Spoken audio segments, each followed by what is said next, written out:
In the flashy world of 1990s R&B, a #1 hit looked like you were set for life. But the music business is a rigged game. We remember the gold chains and sold-out tours. The real story is what happened when the music stopped, and they chose a 9-to-5 anyway. From Grammy winners to becoming lawyers and funeral directors to stars running farms and churches, these artists traded the red carpet for a desk. Is a 9-to-5 a step down or the ultimate escape?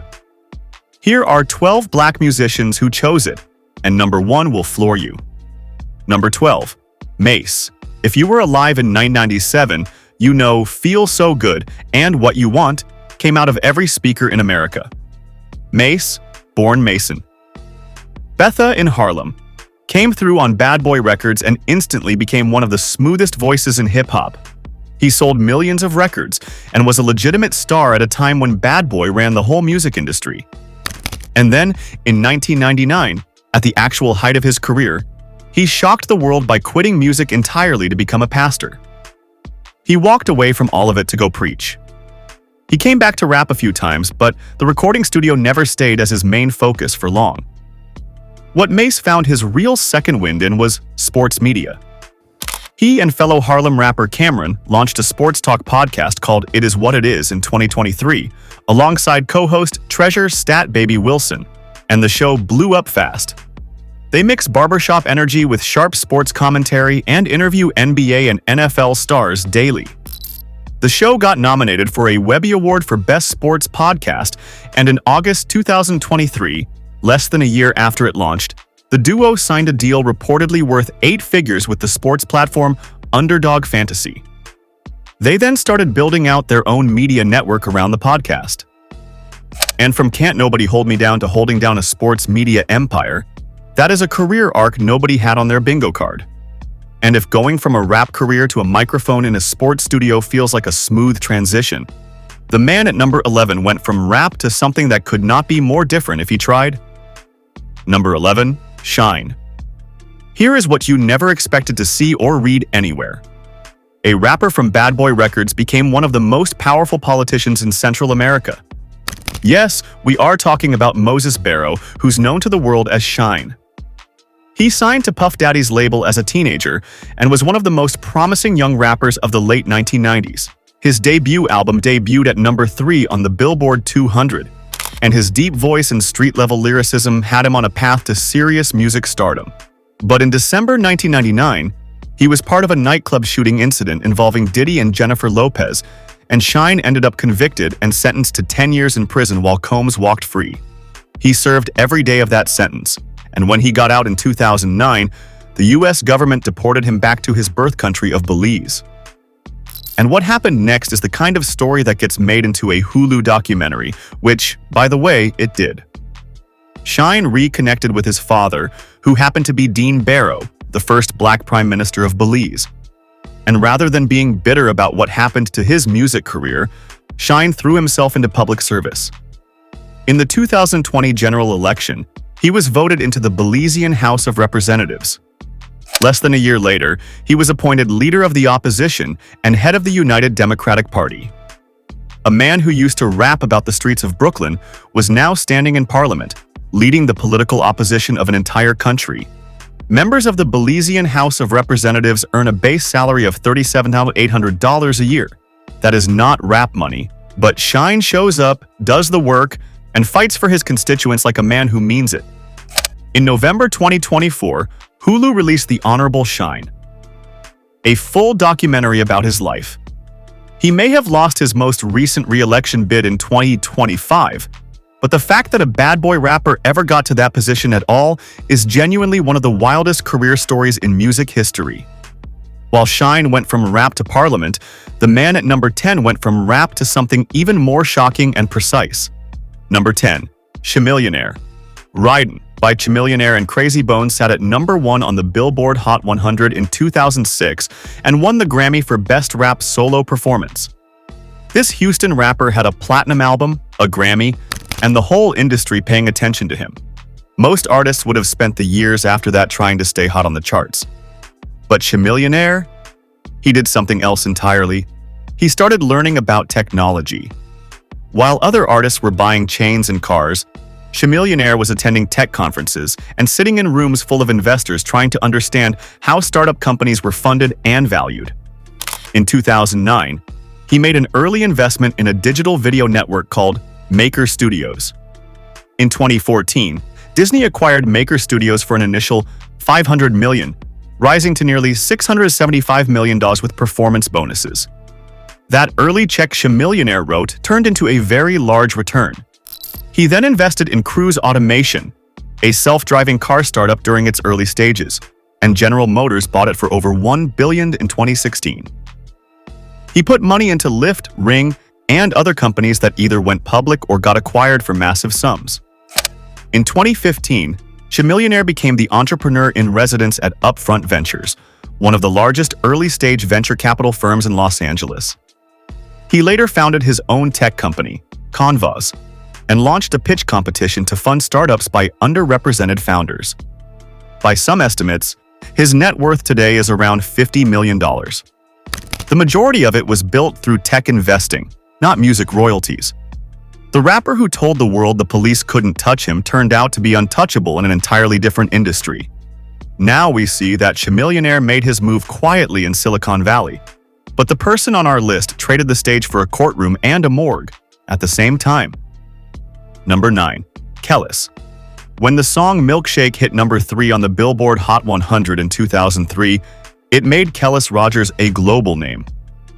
This launched her a career that included 6 studio albums, 6 million records sold worldwide, and a sound that nobody else in R&B sounded like. She was a genuine artist with an original voice and a real audience.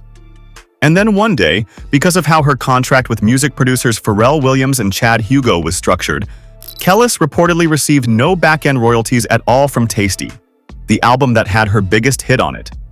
She has talked about this publicly in interviews, calling it one of the most gut-punching discoveries of her career.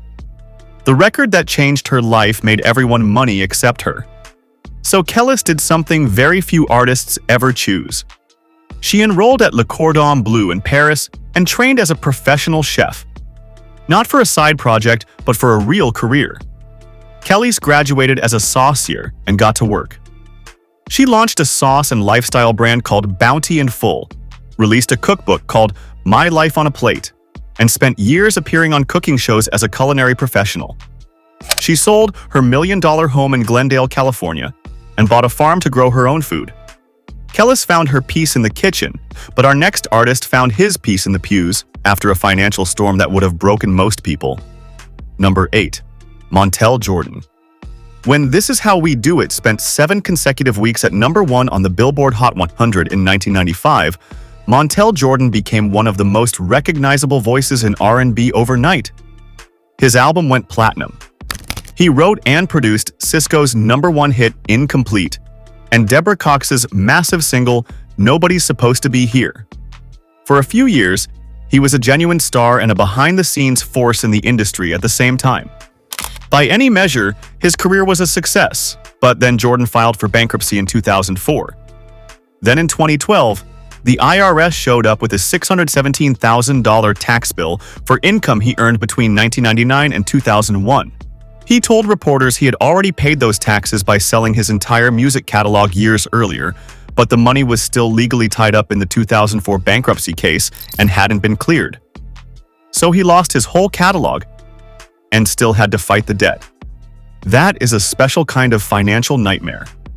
But by 2010, Jordan had already stepped away from the spotlight because he simply heard something calling louder than the music industry ever had.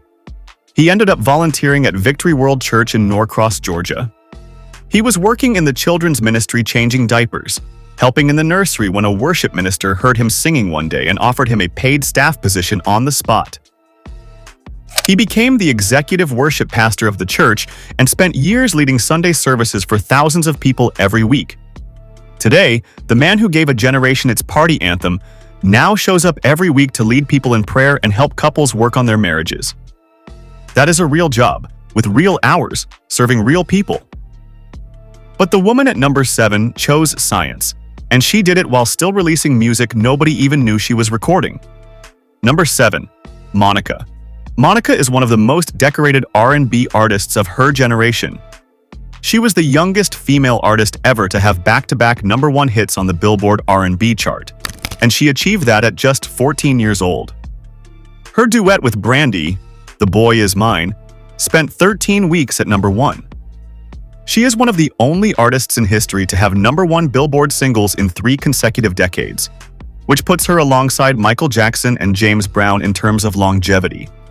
She has sold over 25 million records worldwide and won a Grammy. And while she was still performing, recording, and producing music, she went back to school to study forensic science. In 2014, Monica posted a photo on Instagram wearing scrubs, and fans immediately assumed she was becoming a nurse. She quickly cleared that up, explaining that her field required scrubs as standard dress code and clarifying that she was studying forensics, not nursing. In her own words, "I've always had an interest in forensics. In my field, we focus on giving the family much-needed answers and closure in the event that they lose a loved one." Monica wasn't doing this for attention or a brand deal. She was doing it because she genuinely wanted to. And the field she chose? Forensic science is not a casual hobby. It is demanding, precise, emotionally heavy work that directly serves grieving families in the hardest moments of their lives. A woman with a Grammy on her shelf and 25 million records sold, spending her evenings in scrubs doing forensic coursework is the definition of not letting success make you comfortable. Now, here's what you didn't expect on this list. Number 6. Al Green. Al Green is one of the greatest soul singers who ever lived. His voice is on Rolling Stone's list of the 200 greatest singers of all time at number 10. And his songs "Let's Stay Together," "Love and Happiness," "Tired of Being Alone," and "Take Me to the River" are woven into the fabric of American music. He won 11 Grammy Awards, including the Grammy Lifetime Achievement Award. He was inducted into the Rock and Roll Hall of Fame in 1995. At his peak in the early 1970s, he was the biggest name in soul music, and he had the kind of voice that made people feel things they didn't know they had inside them. And then in 1974, a personal tragedy changed everything. His then-girlfriend attacked him before taking her own life. This incident shook Al Green to his core. He looked at the life he had been living and decided he needed to change it. In 1976, he became an ordained Baptist minister and purchased the Full Gospel Tabernacle Church in Memphis, Tennessee. He has been the pastor of that church ever since. On December 18, 1976, he preached his first service there. He is still preaching there now. That is almost 50 years of Sunday morning services, Bible study, choir rehearsals, and pastoral work, consistent, committed, and real. The church at 787 Montell Road in Memphis has become something of a pilgrimage destination, and visitors come from around the world just to sit in the pews and hear Al Green preach and sing gospel in the same building he has occupied for half a century. He still performs secular concerts occasionally, but his primary identity since 1976 has been pastor, not performer. He did not walk away from music because things got hard. He walked towards something he believed in more. And if one of soul music's greatest voices spending 50 years in the same church pew every Sunday is not a committed 9 to 5, nothing is. The woman at number 5 has been just as committed, but to a completely different kind of service. Number 5. Karen. Karen Parsons became famous as Hilary Banks on The Fresh Prince of Bel-Air, the fashion-obsessed, hilarious older cousin who delivered some of the show's biggest laughs for 6 seasons. But Parsons was also a singer, and her career spanned both music and acting throughout the 1990s. She had a real presence in the entertainment industry and enough name recognition to coast on it for decades if she wanted to. And when the spotlight faded, she did not look for another role or another record deal. She built something from scratch that has nothing to do with either. In 2005, Parsons founded Sweet Blackberry, a non-profit organization dedicated to telling the stories of unsung Black heroes in history, which was particularly for children. The organization produces animated films and illustrated books that bring overlooked figures from Black history to life in a way that is accessible and engaging for young audiences. The projects have included stories about aviator Bessie Coleman, abolitionist Henry Box Brown, and others whose contributions were real but rarely taught in schools. That kind of work is not glamorous. It involves grant applications, production budgets, distribution deals, educational outreach, and the grinding daily effort of keeping a non-profit running without the financial engine of a major studio behind it. Karen Parsons traded Hollywood for a cause she believed in, and she shows up for it every day. But while Parsons tells stories through film, the next person spent decades telling God's story from a pulpit, even when the whole world was still calling him by his rap name. Number 4. Kurtis Blow. Kurtis Blow is not just a rapper. He is the first rapper to ever sign a major record deal, the first rapper to go gold, and the first rapper to perform on American Bandstand. His 1980 song, The Breaks, is considered one of the foundational records of hip-hop history, and without it, the entire genre looks different. He produced records for Run DMC and was one of the people who helped turn hip-hop from a street movement into a commercial industry. If you are building a Mount Rushmore of people who made hip-hop what it is today, Kurtis Blow belongs on it. But years later, he became a licensed minister and founded Hip Hop Church, a ministry that brings together gospel, hip-hop culture, and community service in a way that speaks directly to young people who might not connect with a traditional church setting. The ministry operates out of Harlem and holds regular services where the music sounds like hip-hop, but the message is spiritual. Kurtis Blow is not a figurehead who shows up for photo opportunities. He is actively involved in the day-to-day work of running the ministry and providing community outreach. He works with young people, mentors aspiring musicians, and uses the culture he helped build as a vehicle to reach people who need support. He has a job. He has a schedule. He serves a community that relies on him showing up.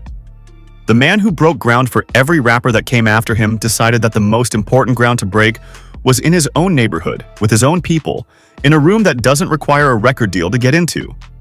While Kurtis Blow found his calling in the church, the man at number 3 found his in something far more unconventional and made enough money doing it to rival what he earned in music. Number 3. Mech Hammer. MC Hammer had a 40,000 square foot mansion with marble statues of himself inside. He employed over 200 people. He had the first hip-hop album certified diamond. Forbes estimated his net worth at over $33 million in 1991, and his full peak hit around $70 million. He was one of the most commercially successful artists of his entire era, and for a few years nobody in music was selling more records or filling more arenas than MC Hammer. And yes, he spent most of it and filed for bankruptcy in 1996. But here's what doesn't get talked about as much. After the bankruptcy, Hammer didn't go quiet. He started showing up at technology conferences in Silicon Valley. He started networking with startup founders and venture capitalists. He started attending events, asking questions, and making himself useful in an industry that had no real reason to take him seriously. But people did anyway, because his understanding of audience engagement and social media strategy, which he had built entirely from his own experience as an independent artist and entertainer, was ahead of where most tech companies were thinking at the time. He became a consultant and advisor to multiple technology companies, including working with early-stage companies and firms like Twitter and Salesforce. He told The Oprah Show that on a typical working day, he spends 10 to 12 hours across about 8 companies he is advising, consulting, or investing in. He lives in a modest California home he bought for $375,000, shows up for work, and earns his income by being useful to other people's businesses. This is a man who once had parachute pants on every TV screen in America. Now, he sits in conference rooms helping tech companies figure out their go-to-market strategy. And honestly, that sounds like someone who learned from every single thing that happened to him. Also, the next person on our list learned just as much, and used what he learned to build something that outlasts any hit record. Number 2. Andre 3000. There is a real argument that Andre 3000 is the most gifted rapper of all time. Outkast's Speakerboxxx Sauce, The Love Below won Album of the Year at the Grammys in 2004, sold over 11 million copies, and produced 2 of the biggest songs of its entire decade. Hey Ya was inescapable, and The Way You Move went to number 1. Andre Benjamin wrote, produced, and performed his half of that double album as something closer to a piece of performance art than a conventional rap project, and the music world had to just sit there and absorb it. But he basically stopped making rap music and started doing other things. The other things were not small. In 2017, the Swedish footwear and outerwear brand Tre Torn named Andre 3000 their creative director. He showed up to his first meeting with the brand carrying sketches of shoes he had already drawn. He appeared in Tretorn's global fall campaign, headlined their 50th anniversary concert for the classic Nightlight sneaker, and designed a full capsule collection that launched in 2018. Before that, he had launched his own menswear line called Benjamin Bixby in 2008, built around the aesthetic of early 20th century Ivy League prep that he made completely his own. He has appeared in Gillette campaigns, taken on acting roles, and scored a film. And in 2023, he released a full album of flute music, completely instrumental, completely outside the expectations of anyone who knew him as a rapper, just because he wanted to. But here's the most intriguing one on the list. Number 1. Phaedra Parks. Phaedra Parks is known to millions as a cast member of The Real Housewives of Atlanta. But long before the cameras showed up, she was already one of the most accomplished people in this entire countdown. She graduated from the University of Georgia School of Law and became a high-profile entertainment attorney. She built a legal practice that represented some of the biggest names in music. Her clients included Bobby Brown, Nelly, and Shamar Moore. She was deep inside the music industry as the person artists called when things got serious. But she didn't just rep musicians, she was one. Phaedra recorded and released music herself, including her 2014 single, Clap, and performed on TV. Also, Phaedra Parks did not stop at being a musician and attorney only. She studied mortuary science and became a licensed funeral director in the state of Georgia. She opened her own funeral home and ran it alongside her legal practice. That means she was simultaneously handling contracts for music superstars and preparing bodies for burial. That is not a headline people write without stopping to reread it twice.